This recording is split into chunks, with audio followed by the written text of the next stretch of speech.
I wanted to show you guys how Rethink Revenue is explaining what we do, and I'm going to key in on value proposition.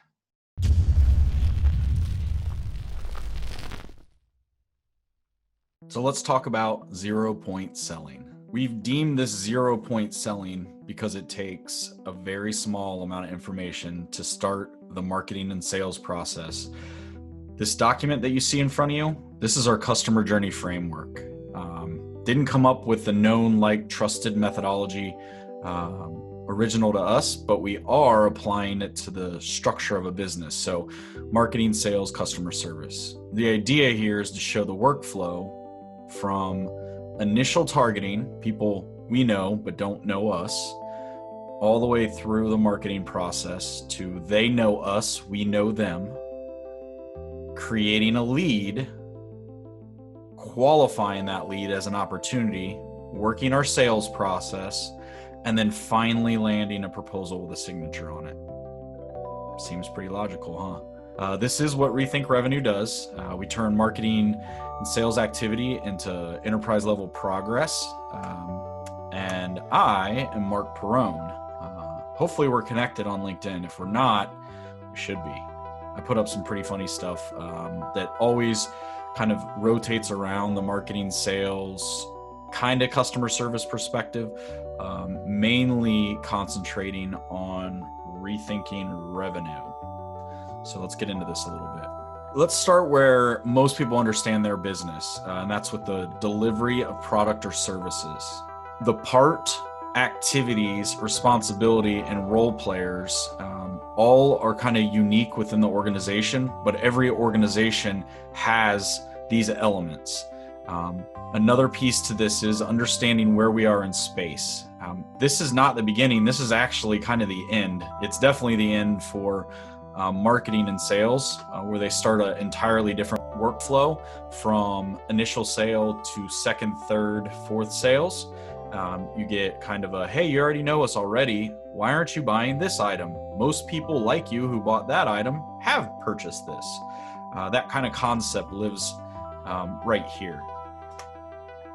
The main question that we have, what else are salespeople doing? They're not just sending out proposals. There's a lot of activity to drive to a proposal. So what we try to do is detail how people are prospecting. Some people are prospecting with skywriting. Some people are sending smoke signals. Some people are spamming with emails. Some people are cold calling and they swear by it. Some people are transactionally networking. So going to business networking meetings, looking for that next lead so that we can make some money tomorrow. Some of the people that I work with are shaking the magic 8 ball, asking where their next sale is going to come from. How do you think that works for them? Not very well. To kind of continue with this story, what we should be doing is driving activity to a progress definition. And where we like to start within the sequential order of how an unknown person becomes a customer is draw out step by step what we want to do and then stage it and task it. The first part of this is defining sales part, activity, responsibilities, and role players, and understanding where you are in space. You're right here now. You've gone from proposal back to where the sales process executes. The sales process starts at the beginning of the year, any fiscal year, with a performance review. All of our projects cover annual sales revenue, sales volume, average sale, total opportunities, close ratio, total leads, lead conversion, sales cycle time. If you're in sales, this is all kind of second nature. If you're an organizational leader, vice president, president, CEO, there's usually a lot of confusion around how we cut this information up. You probably think that you get all this already, but likely you don't. The reason why is the concept of a goal review here has a source of information that's a little different than most organizations realize. You do have your accounting software. Accounting software only covers annual sales revenue, annual sales volume, and average sale of all of these line items here. Your closed opportunity ratio has to have a concept of opportunity in it that you got and opportunity that you didn't get. So closed won opportunities and closed lost opportunities. Accounting software does not track that because it doesn't track the total opportunities. It only looks at what you sold. That's an important factor. Let me say that again. Accounting software only looks at what generated revenue. It doesn't look at the misses. So what we start to do is understand that there's more opportunities, what your close ratio is actually based on. So if you have a 30% close ratio, you missed 7 deals. 70% of the work that you do goes unpaid.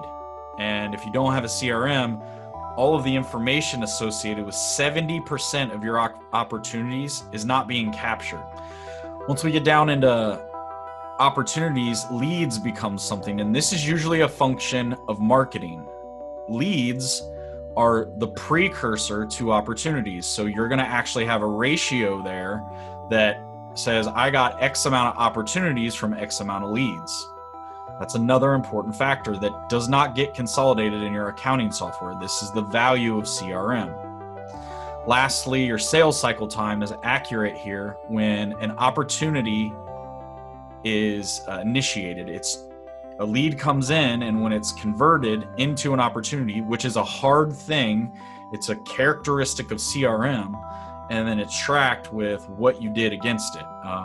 Most salespeople hate it because you've got to update it, and all your managers are asking for, well, how come it's not in CRM? If it's not in CRM, it doesn't exist. All of these sayings that have come up over the years. Well, we've kind of figured out a way to engage people within the CRM lexicon and start to move the visibility of forecasting into the CRM rather than looking year to date. Last year, what'd you do in March, and are we ahead of it? You can say, what do our opportunities look like, and what stage is the opportunity in compared to when it ends? If you have 5 stages in a sales process, you're at stage 4, your close probability has gone up to 70, 80, 90%. So then you have a weighted average on what's actually going to sell coming out of it. That's a WIP report for sales. That's a WIP report for the activity and progress associated with marketing. This is fundamental to the way 0-point selling works. So let's get into how we create sales. And again, we're looking at the marketing perspective with part, activities, responsibilities, and role players. Marketing's real, guys. It's a real thing. I know a lot of companies are like, we just blow all this money and all marketing does is spend, spend, spend. Well, we fixed that because what we do is we assign accountability from the marketing workflow to the baton handoff in sales. Stage 1, task 1 is represented here. Stage 1, task 1. Marketing hands off responsibility to sales right here. And what we do is we start to measure the quality of the conversion rate from a lead to an opportunity. All of this is captured in CRM, and you can do it in a way that creates a streamlined process. It doesn't have to be hyper manual. I'm going to use it. There's 2 terms I'm real light on, and that's integration and automation.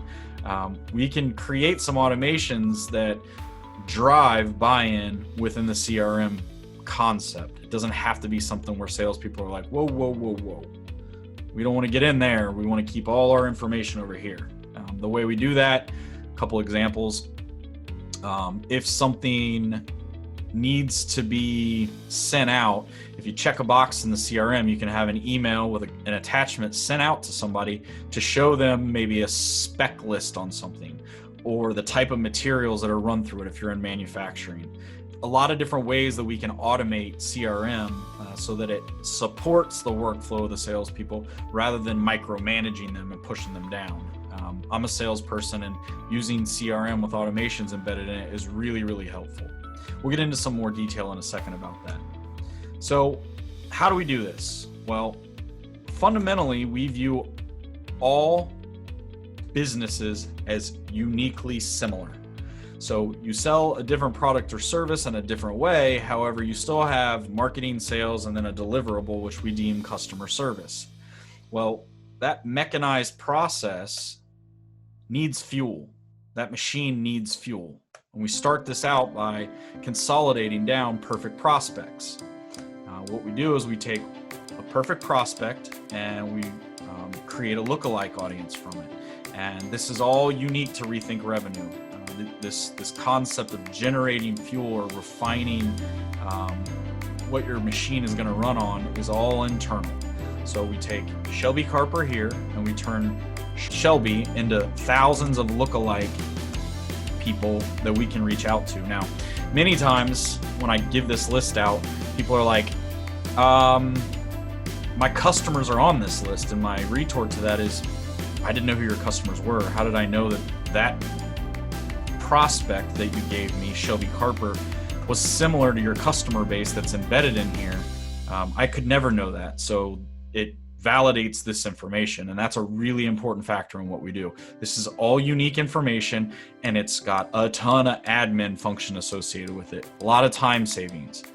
What it does is brings in targets to your CRM once we clean up that initial list. So I can go with 100, and then I can create millions if you have a business that applies to that broad of an audience, and import them into a CRM. So now you can start prospecting a little bit differently. We don't buy into the cold call, spam situation. We actually create audiences, figure out what the messaging for unique audiences is. We use a methodology called hook, story, offer in all our messaging sets. Choose vehicles, things that are going to carry our messages out, and embed assets so that we can get some kind of currency exchange. Currency exchange is information for information, not necessarily product or service for money. There's a value ladder that we follow there that goes, give them a little bit of something so that they give you a little bit of something, namely signing up with an email address. Offer some information so they give you an email address, then follow up. The way that we measure this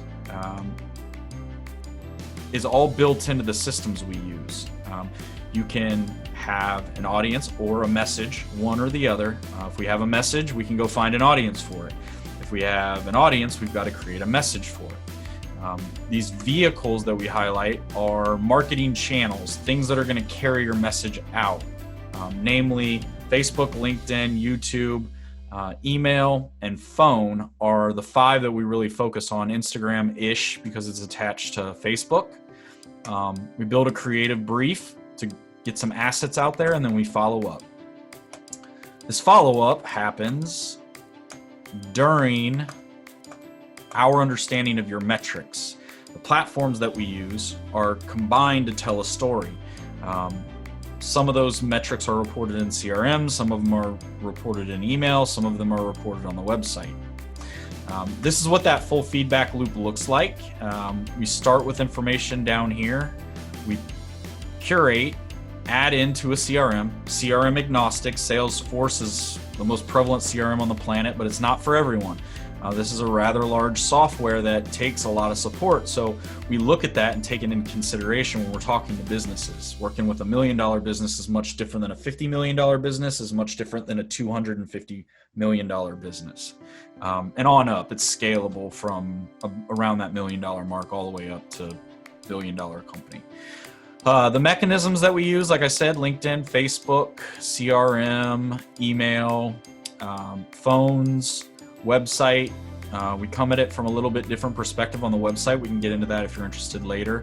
And then we move into the lead concept. When a lead drops in, we start to process it. And notice what we said. Accountability lies in stage 1, task 1, right? So receive lead from marketing, qualify lead through workflows, and create opportunity. This is the 6th step that we're highlighting, but it's the 2nd step in the sales process. And this is all pretty logical, relatively simple if you understand the way something works in a sequence. All this takes place in your CRM under opportunity management. Opportunities are a hard definition. It's a thing. It's a container full of information that lives with a contact and an account within enterprise level CRM. Enterprise level can be $45, $50 a month, all the way up to whatever you want to spend with Salesforce. That's generally the most robust platform that you can get. The marketplace there is highly specific and very, very broad. That said, we represent beginning steps of a sales process and end steps of a process that have complement within your production area. If you have a service, if you have a product, you have to have the deliverable happen after proposal. Well, once we start to get down to some kind of delivery,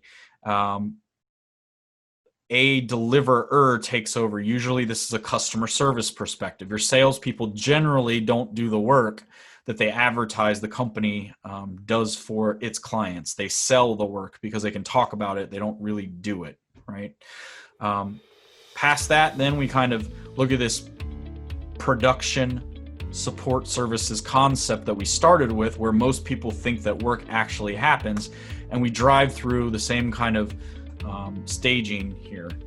The downstream effect is really important. We focus on that to make sure we're setting the customer up correctly and working them through stages and tasks. That way the deliverable at the end, inventory management, bandwidth, a concept of on-time delivery is expected, because we're getting information back in the sales process to let people know where they're at on their deliverable. Salespeople generally check in, and then from there we go back to remarket them, retarget them for campaigns and secondary, tertiary marketing campaigns. So that's the focus of 0-point selling and Rethink Revenue's methodology. What we want to do is take that activity and turn it into progress, create sequential order that drives to an end goal. All things considered, that's it. I just wanted to give you guys an update on how we're doing and what we're executing. If there's anything I can answer for you, let me know. I appreciate your time, and I look forward to seeing you in my feed.